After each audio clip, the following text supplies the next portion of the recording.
John Mutchler here. I am in the pastor's study at the Ferndale Alliance Church, and let me turn some light on. I have this wonderful little lamp. I'm going to pop it up right here. We recently joined the Chamber of Commerce, and we got this great bag of swag, including this little lamp that was provided by one of our great Ferndale employers. And this is going to be necessary for our illustration today. I think you know where this is going. We're in Matthew chapter 5, verse 14, and it says this: "You are the light of the world. A town built on a hill cannot be hidden." Let me stop for a second. A city or a town on a hill, it's something you have to see. You see it as you're approaching it. Back in the day of Jesus, you travel along a trail or a highway or a roadway. There was no electricity. There were no public lights. It was just dark and black very often at night. And so you'd be wandering and traveling and walking. And then off in the distance, you would begin to see the glow of a city that was the cumulative effect of all the residents and their lights. Reminds me one time when I was a seminary student, lived in the Regina, Saskatchewan in Canada, and I had opportunity to visit family in, of all places, Minneapolis, Minnesota. And so one of our professors was also a pilot, and he took a couple of us from Regina to Minneapolis, but we had to stop in Winnipeg, and this was at night. I remember we were flying from Regina and we looked down. It was just dark. It was black, but occasionally over the fields of Saskatchewan and Manitoba, you'd see an occasional light from a farmhouse. Well, as we approached the city of Winnipeg, which in the distance it was hard to see because of the curvature of the earth, you would then, as you approach it, begin to see the glow of the city. It was so incredible. I'd never seen before. And I never forgot that the total impact that the lights of the city could bring on the skyline. Well, Jesus says that we are like that city on the hill. When we're together, especially when we're together, the cumulative light makes it possible for the world to see and find truth. Anyway, he goes on with a second illustration here, more to the point today. He says, "Neither do people light a lamp," here's our lamp, "and put it under a bowl." You just don't do that. So this is what it looks like. And by the way, I brought my bowl from home. I need to make sure I take that back so Diane doesn't miss it. We're going to do something that Jesus says people just don't do. Well, I'm going to do it. I'm going to cover that light. And so now it's useless. And I can't see barely anything. I cannot read my notes or my text. And so it doesn't make any sense. It doesn't make sense to cover a light when it sits lit. So let's remove the bowl. Let's pop up the light. I'm going to set it over here for a moment. And let's continue with our message. Jesus is telling us that we need to be the light. Right now, more than ever, there needs to be light in our world. We have a country starving for truth, starving for righteousness, starving for justice, starving for peace, safety, and security.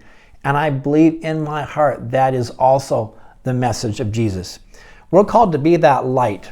We're called to be very thoughtful and careful with our own lives right now during this time of upheaval in our country. We need to be thoughtful with our words and our actions to make sure they reflect the gospel light. And it occurred to me, this is not a time to be ashamed of the Christian message. The Christian message is a message of peace and inclusion and anti-discriminatory and anti-bigotry. And it's also a message of justice and against criminal activity of all kinds. And so we can proudly live that light today.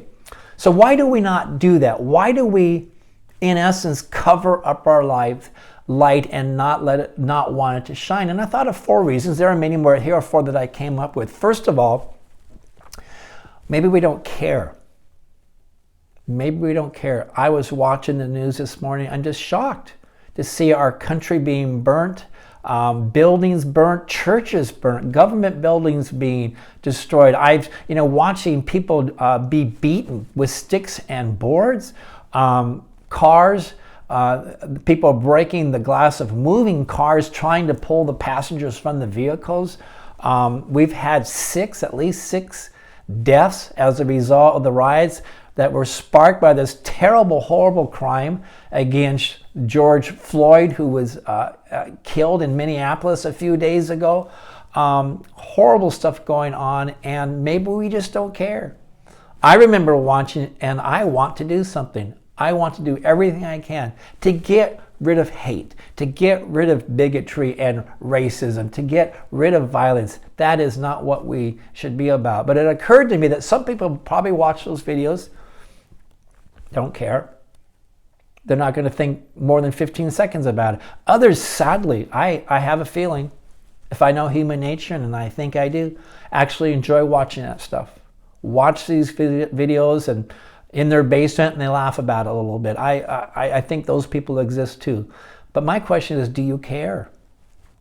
If you care, you will want your light to shine in this dark world, especially right now. Second reason that we don't let our light shine, that we're not more public about the Christian message, is we're embarrassed by the actions of others.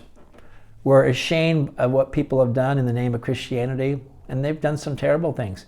We're embarrassed by high-profile scandals within the Christian church and the misdeeds of misleaders in the Christian faith. Maybe we're even a little bit embarrassed by things that happen in our own local congregation. There's something embarrassing to us, but we shouldn't be embarrassed about Christ. It is about Christ, and we also should not be embarrassed by His true church. His true church made up of genuine believers that love and serve Him. And He cautions us. Jesus says if we are ashamed of Him, He will be ashamed of us. If we are ashamed of Him, embarrassed about Him and His words, He says, I think it's in Matthew, it's in the book of Mark chapter 8, He will be embarrassed and ashamed of us. So let your light shine. Let your light shine. It's important. Third reason that perhaps we don't want our light to shine is maybe we have a secret life. To let our light shine invites others to shine their light in our lives.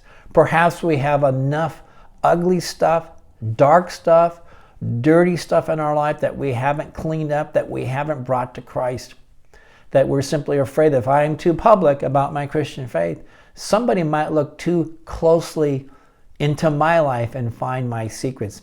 And finally, the last reason I think perhaps why we don't want to be public, that we don't want to be expressive in our faith to the world around us, is maybe we simply don't believe. Maybe we've been hanging out with Christians, we go to church, we like the music, we like the message, we're inspired, we like the programs that they provide for our kids and our teenagers, but deep down we're just skeptical, we don't believe, we're not fully in.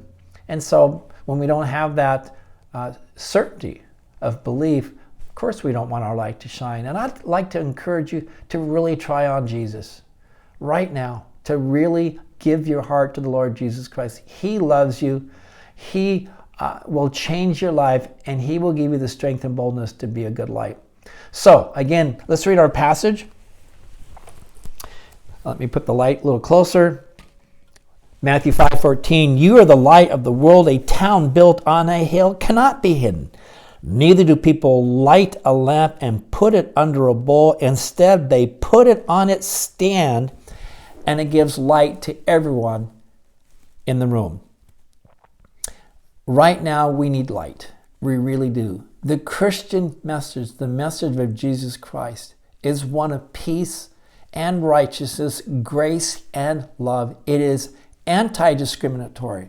Jesus says, go and share this message to all nations. And the word there really translates all people groups, all cultures. It's not just for white people. It's not just for Asian people. It's not just for black people.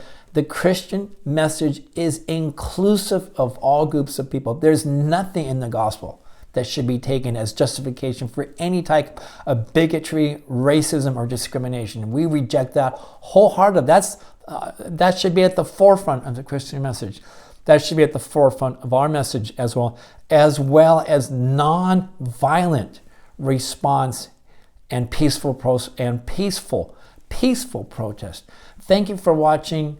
Thank you for listening, and go out today and be a light. You'll be noticed, and you'll be noticed in a good way. Go be lights.